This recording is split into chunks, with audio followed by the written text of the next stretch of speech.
So today, as we said, we're going to talk about chronic cruciate ligament disease.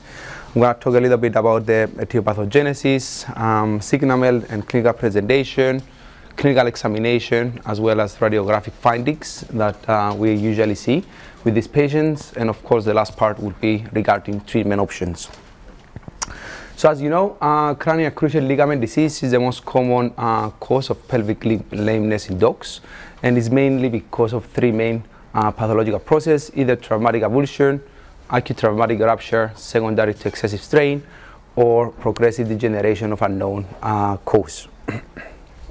Traumatic avulsion we see exclusively skeletally immature patients where the ligamentous attachment on the bone is stronger than the bone itself, and usually the ligament is avulsed with a piece of the bone itself attached to it. And radiographically we can see that a piece of bone radiographically we can see that as a floating piece of bone inside the joint together with stifle effusion.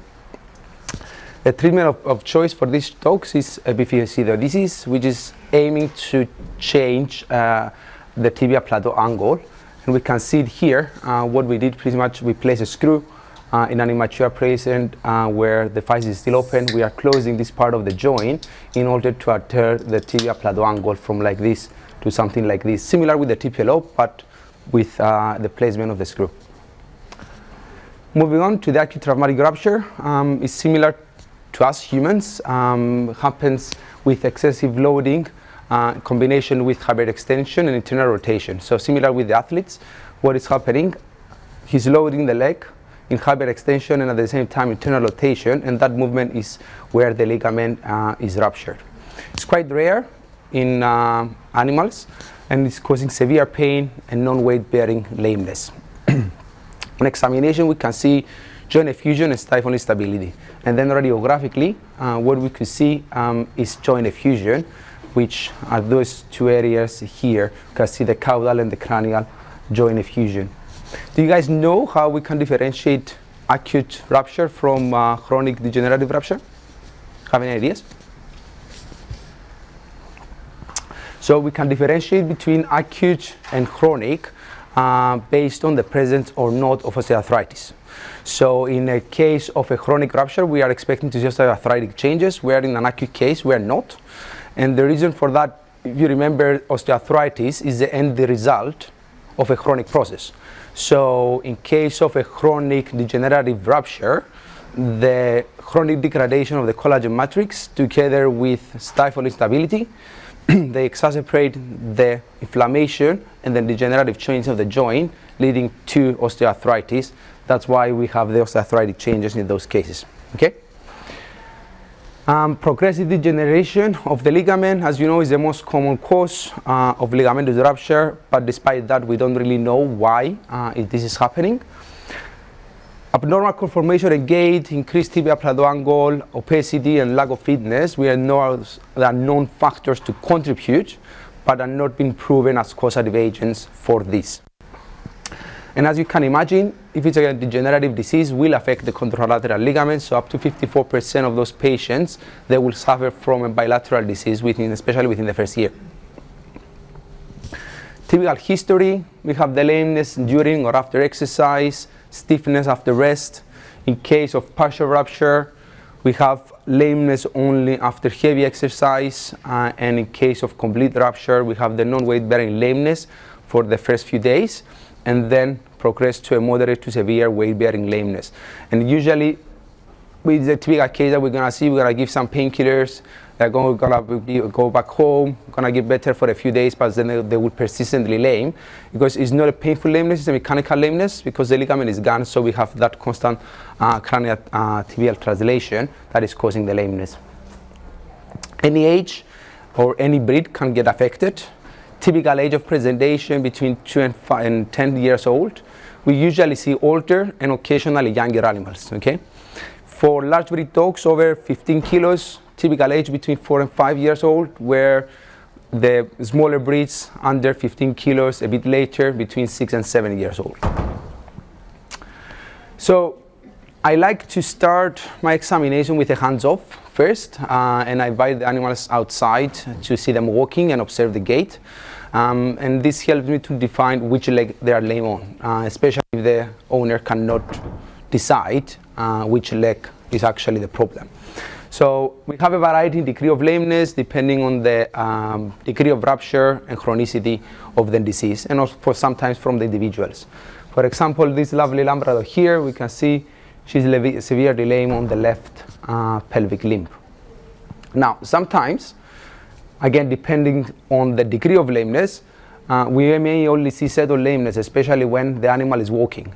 Always ask them to walk and trot the animal for you, because especially when we ask the animal to trot, we're going to see now that this lameness is actually much more obvious that this patient is lame on the left. So when they are walking, the only thing that we see now mainly is a left-sided hip sway. These patients, they have the tendency to walk with their stifle in a more flexed position because of the rupture. And in order to compensate, walking in the flexed position, stifle means that you shorten your functional length of your limb. So in order to compensate, they walk with their tarsus in a more extended position, and also they swing their hip in order to cover for the loss of the strike. Now, in small patients can be more tricky. What do you think about this guy? Can you spot any lameness?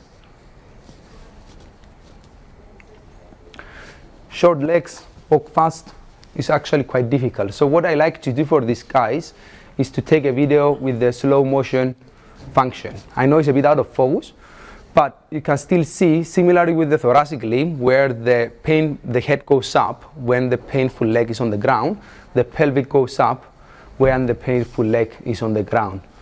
As you can see, every time they tries to push weight through the left limb, the pelvic goes up. It's another example here where this spaniel was to sniff the whole parking. It doesn't stay on a straight line for us to actually try to identify the lameness. If you take a video on a slow motion, you see that every time it's pushing more with the right in order to offload the left every time that is on the ground. What about this guy?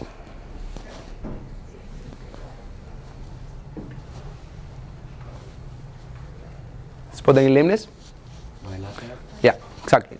So this is a case of a bilateral pelvic limb lameness, and we can see tilted, rigid gait on the pelvic limbs, sway on both sides.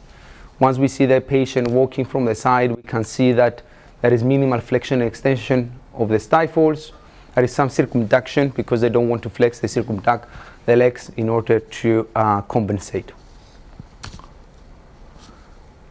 So most of these patients, when they are standing, they are offloading the affected leg and shift weight to the good leg.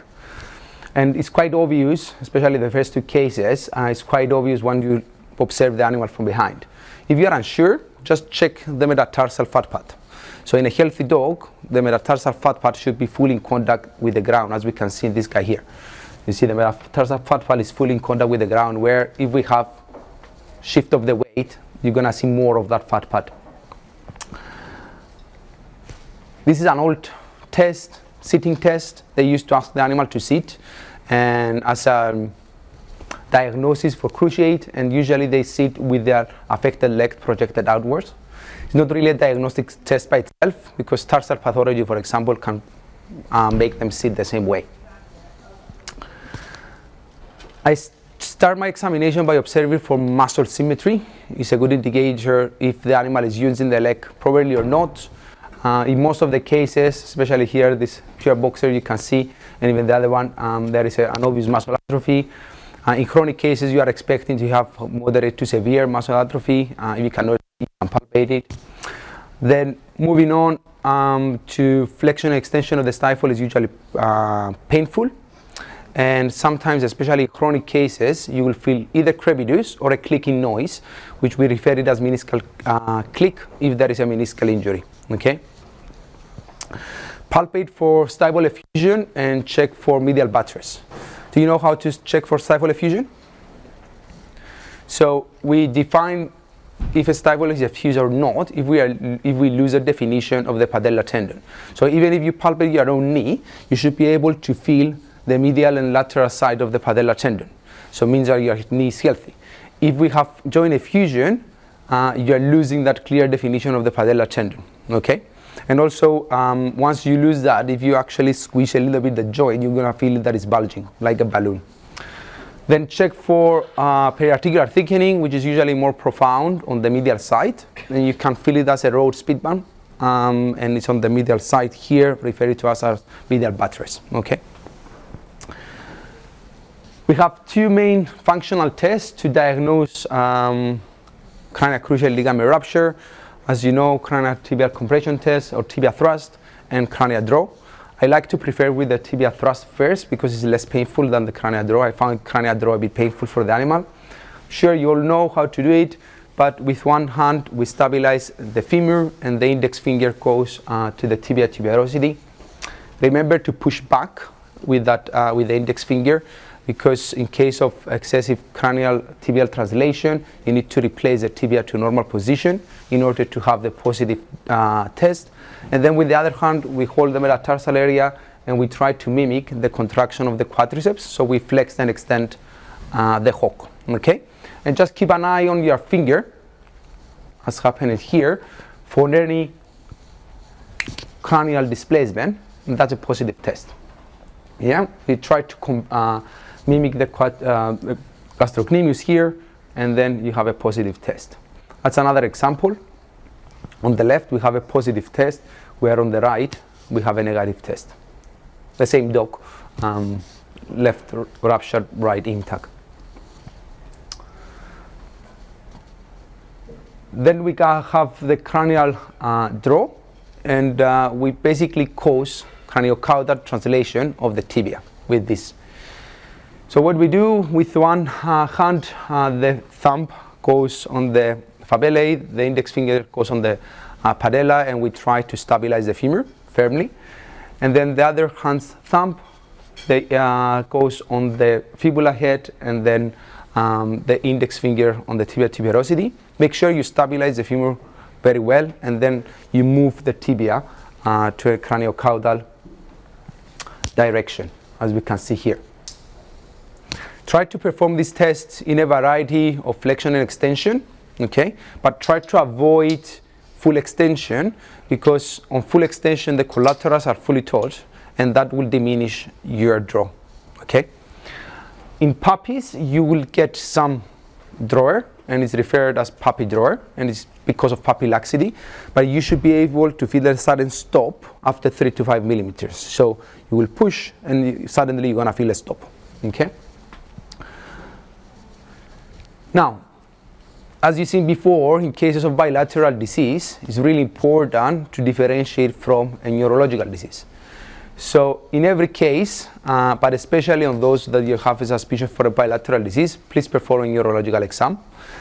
And every animal that has an orthopedic condition, if you support and check the postural reactions, they should be normal, okay?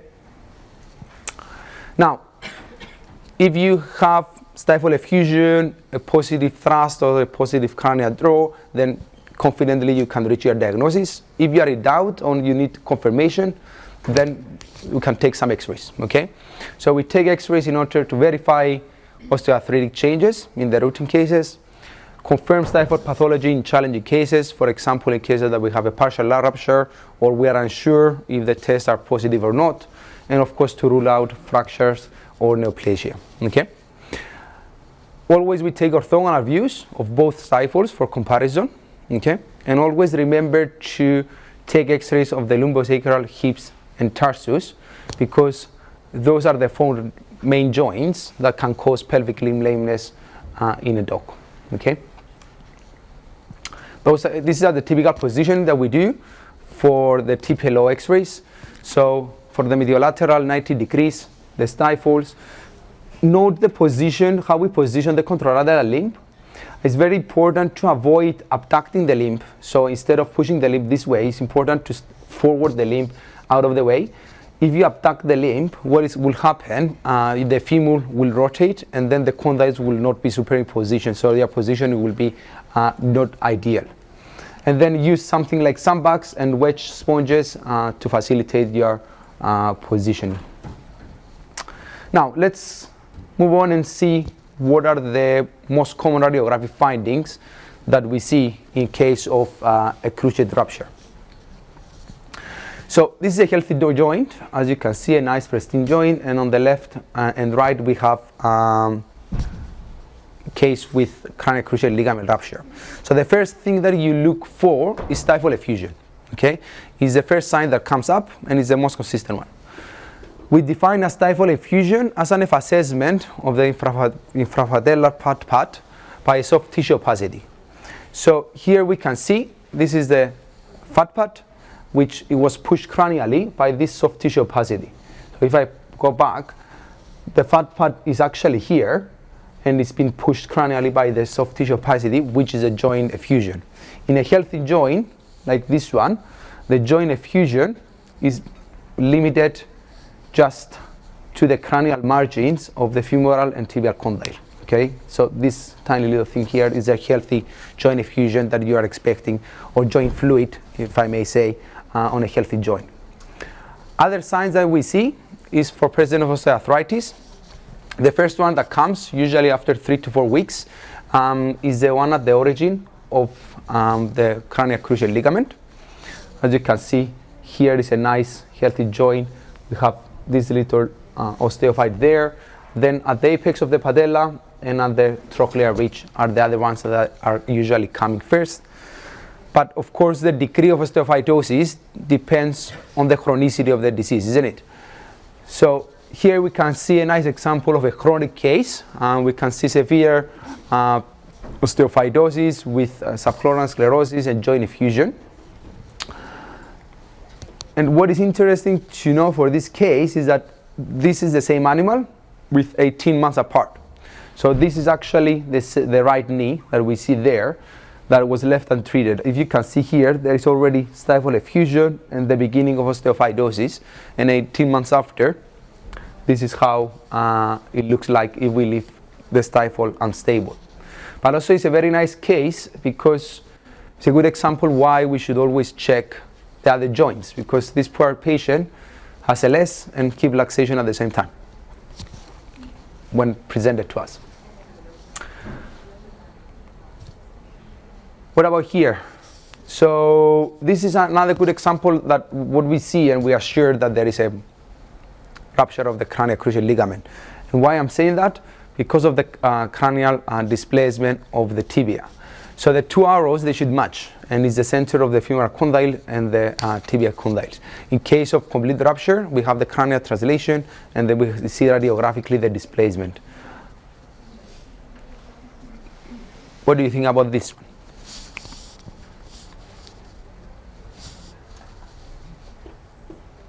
You can wait. I think that you should add the intent at least. What do you think about this one then? Any ideas? The teardrop shape of the cell? Yeah, that will give you an idea of what breed. So this is a cut. But if we, so here we have cranial translation of the tibia, yeah? So the femur is sitting behind of the tibia. So in this case, we have exactly the opposite. So in this poor cut, we had a caudal cruciate ligament rupture. So we had exactly the opposite, a mirror image of what we see before. So this is a good indication for us to say, oh, there is something wrong with the knee, there is a fusion, but also the centers are not where they should be. And this is an indication of the caudal cruciate ligament. And when you get these cases, you have, instead of a cranial draw, you have a caudal draw.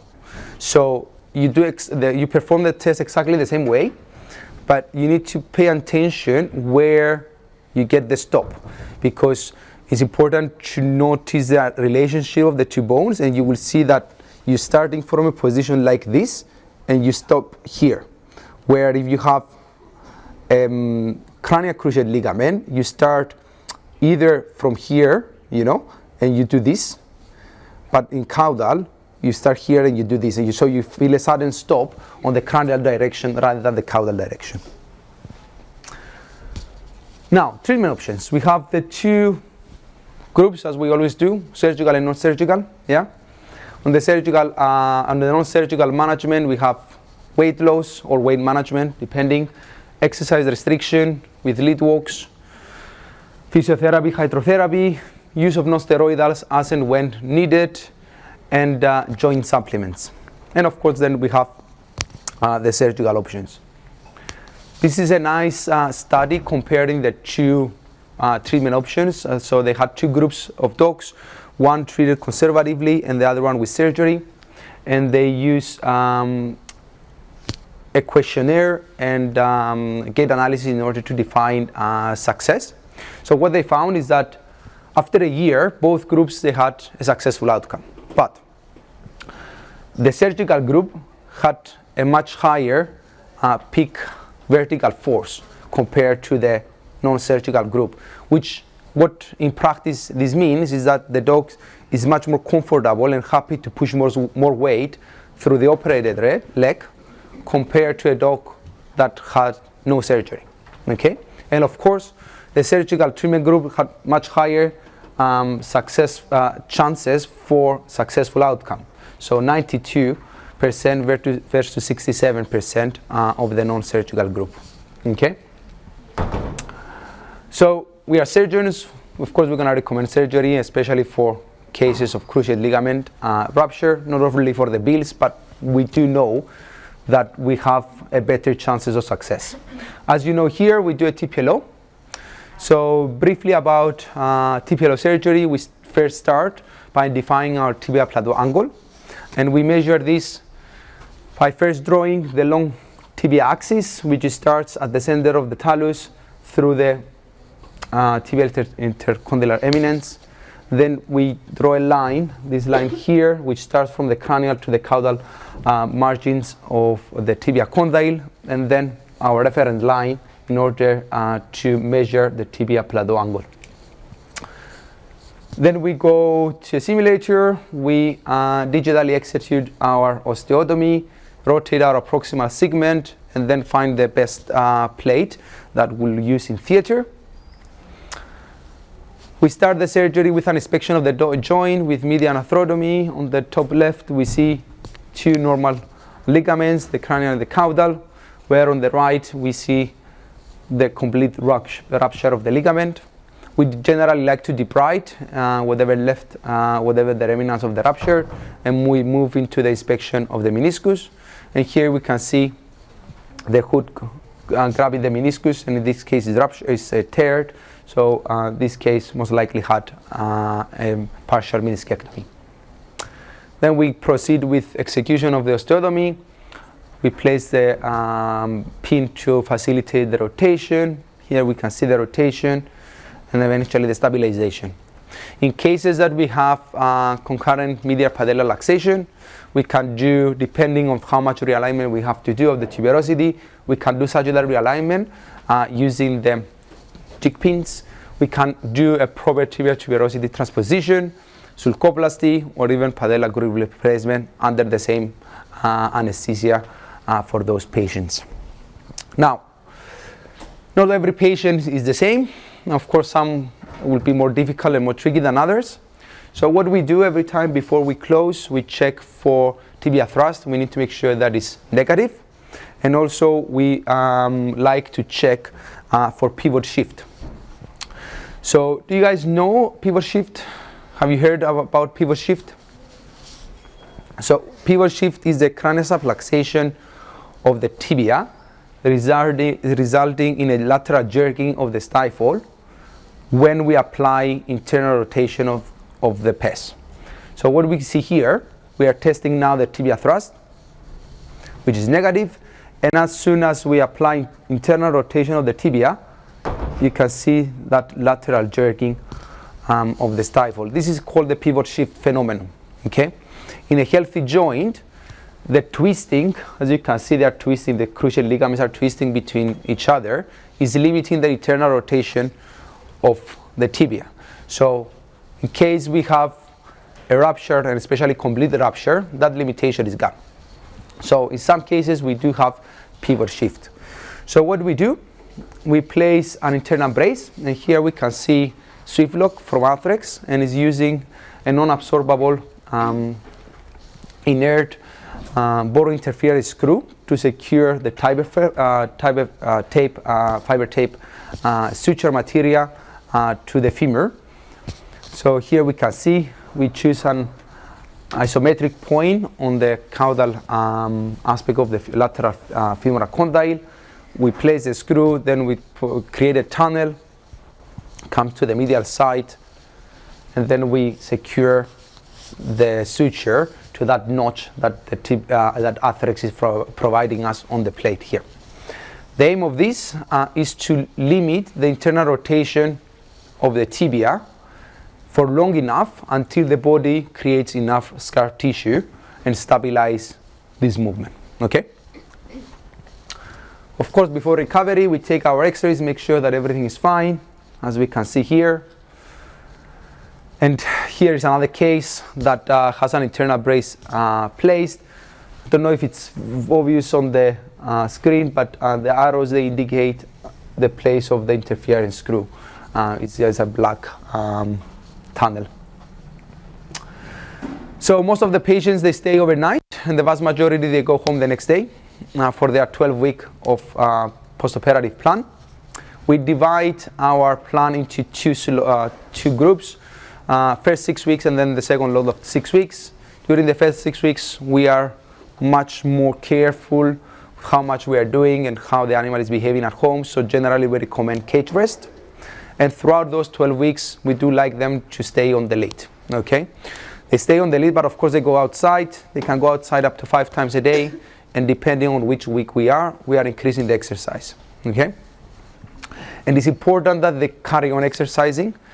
Please check, especially once you see them back in 6 weeks, how much exercise they have, because often we see them back in 6 weeks, and as you can see, and we are expecting an uncomplicated TPLO should have roughly 25 to 30 minutes walks, at least, if everything is okay. But we see them back, we are asking them how long is the animal walking, 5 to 10 minutes, even though they have a pre-exercise plan. The problem with this is that the joint will remain incredibly stiff, and it's a reason of coming back and still be lame. So please make sure that they are exercising their animal always on the lead, but then that they carry on increasing the duration. We generally recommend 2 post-operative checks, one on day 10 to 14 for suture removals. I generally like to see, what I would like to see, is that an animal that is almost fully weight bearing, of course it's gonna still be lame, yeah? I don't tend to check for instability at that point because it's still gonna be sore, but I'm checking for crevitus and I'm checking for any pain, especially when you palpate gently around the knee, okay? Sometimes we may still have swelling, especially down to the tarsus, but that should be resolved with time. Now, if you see things like every time you have crevitus or you have a discharge sinus, then we have to do something, isn't it? And then the second revisit is around 6 weeks, where most of our dogs should be sound, especially at walk, and then mildly lame at trot, which is normal. We are expecting that. We are not concerned, especially if radiographically the osteotomy is healing and the implants are stable. Okay. Some others may be a little bit more lame, 2 to 3 out of 5 lame. Again, if there is no instability, if the implants are fine, what we may see is maybe we see some persistent joint effusion. In that case, we may extend the non-steroidal course for a little bit longer, for another 2 to 3 weeks. We may go, instead of, because as you can imagine, the exercise plan, the duration increase, we may say, okay, let's stay around half an hour for a little bit longer to allow some time for that joint to settle, the inflammation in the joint to settle. But if otherwise are sound, then we are happy for them to progress with the exercise plan. What I generally check, I check for any crevitus, I check for joint effusion, as we said before, with the patellar tendon. I will always check for tibia thrust. And remember that tibia thrust following a TPLO should be always negative, but always we have a positive calendar draw because we never actually replace the ligament. So if you check the draw, it's going to always be positive and is normal. And of course, check for our friend of pivot shift. If you remember, we said before that we are placing the internal brace with the hope that the body eventually will stabilize the joint.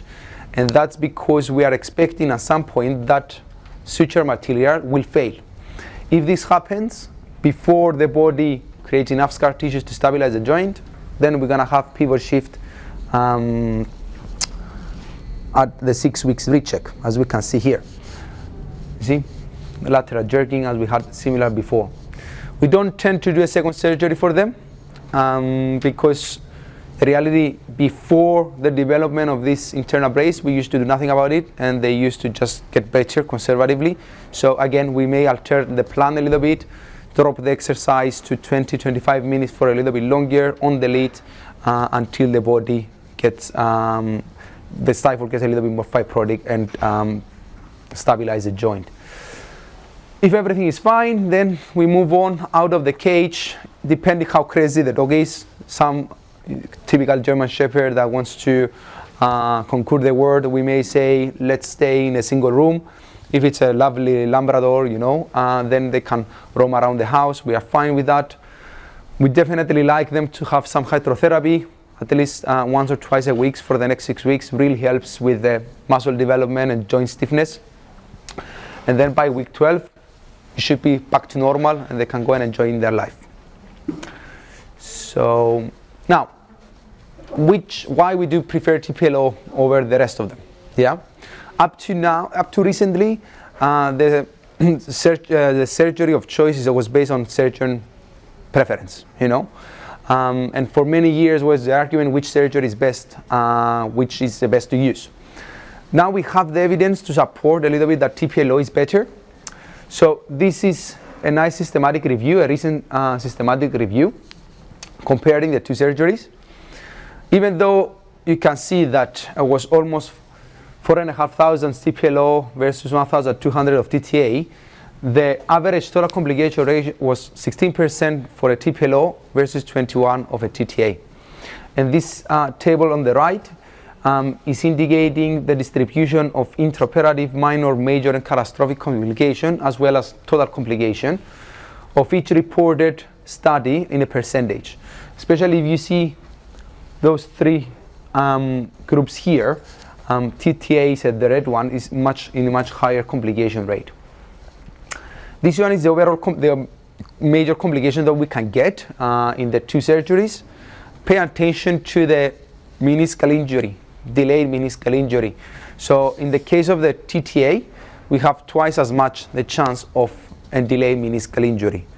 And then if we see the statistics regarding stifle joint instability after surgery, you can see that in the case of a TPLO is 0.3% versus 13.9% of a TTA. So despite the fact that you're doing a surgery to stabilize the joint, you have persistent instability.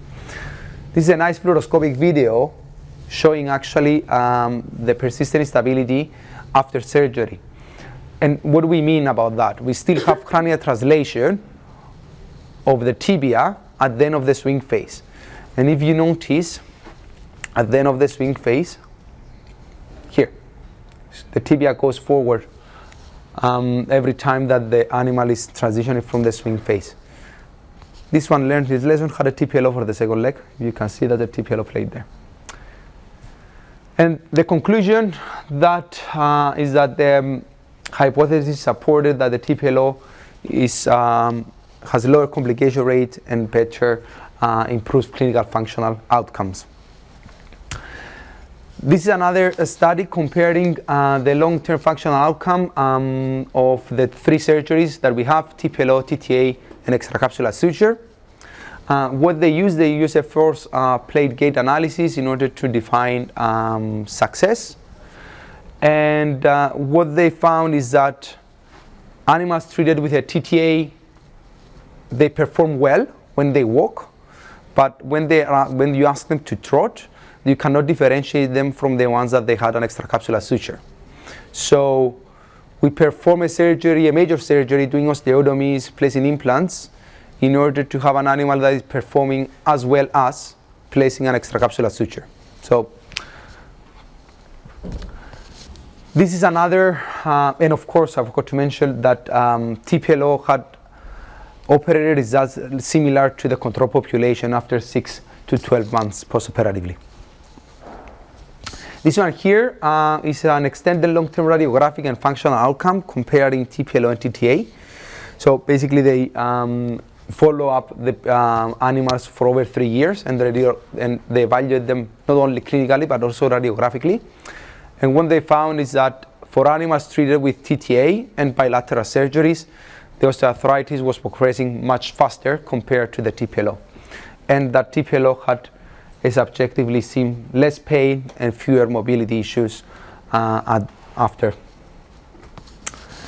I'm not saying that TPLO doesn't have complications. Of course we see complications and we have to deal with them. Not often, but we have to. For example, the patient on the left, I can only imagine that revision surgery was a nightmare to do. But with the development of the locking implants, implant failure like that, because this is a non-locking plate, is extremely rare with the locking implants. This patient here, those two are from the same patient. We had to perform a revision surgery because of a non-union of the osteotomy site. We had persistent instability of the proximal segment leading to non-union. So we had to perform a revision surgery because the dog was persistently lame despite the fact that had a TPLO surgery. This is a nice case that we've seen recently actually that indicates how easy we can deal a surgical site, an implant-related infection in a TPLO patient. So at the top left, we can see the two immediate post-operative x-rays of the patient that had TPLO, went home, everything fine. 2 years later, he developed a sinus tract at the end of the TPLO plate. This is the x-ray here. How we deal with it, we went in theater, half an hour, we explanted the implants, the job done. To explant, especially the foam after a TTA, is extremely hard because the idea of the foam is that the bone will grow inside it, so that's the aim. We really have to burn every piece of it and remove it, so makes the surgery 3 times even more harder than just unscrewing the screws and removing the plate. And dealing with complications like avulsion of the tibial tuberosity, implant failure, tibial fractures, or poorly executed, as you can see here, this is impossible to sustain, there is no tuberosity left. Poorly executed surgeries, or even this poor candidate here that had his patellar ligament lacerated during surgery is extremely difficult. So revision surgery and how easy it is to revise a complication is another factor that we do consider. And the reality is that it's much easier to deal with any complication that we have following a TPLO rather than a TTA. So yeah, based on that, that was the end of the presentation. I hope you enjoyed it.